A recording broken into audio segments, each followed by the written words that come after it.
nhóc mệt quá.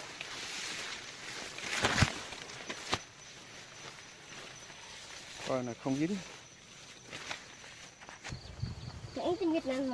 Sáng nay giờ lai sương mù quá cả nhà ơi.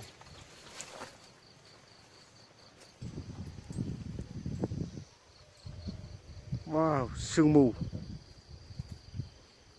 Đâu mất tiêu rồi. Mà dặn à đây.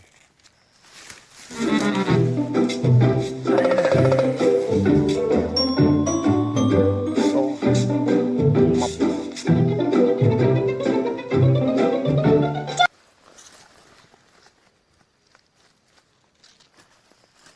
Tưởng mất rồi chứ. Ừ. Chua. Cái ngã. Được rồi.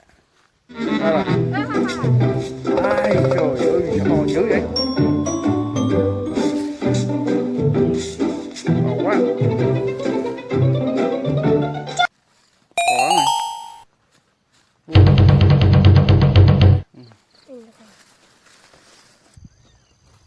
Lời cô Gia Lai bây giờ sương mù quá ơi. Chắc sắp mưa rồi.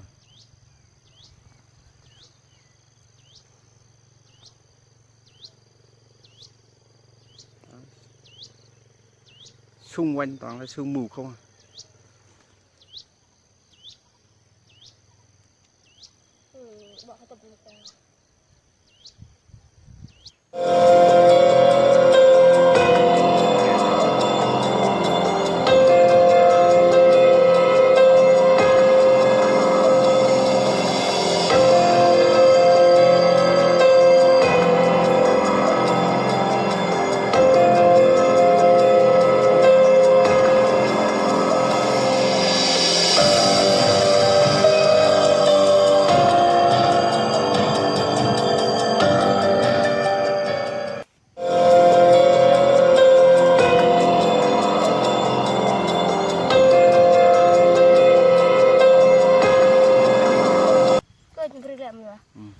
Được lạ bao nhiêu.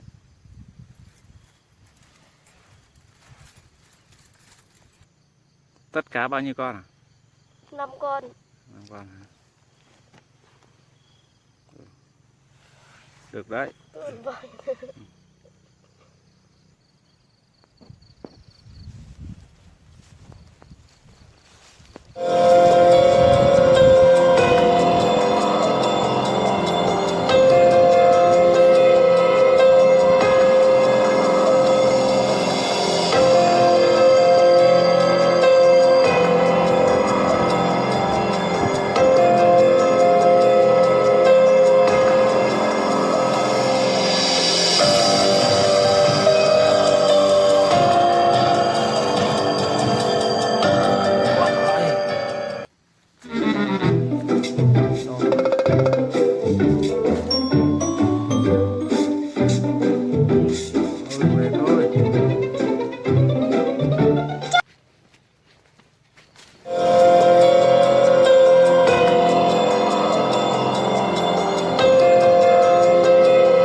Xin chào tạm biệt mọi người nhé.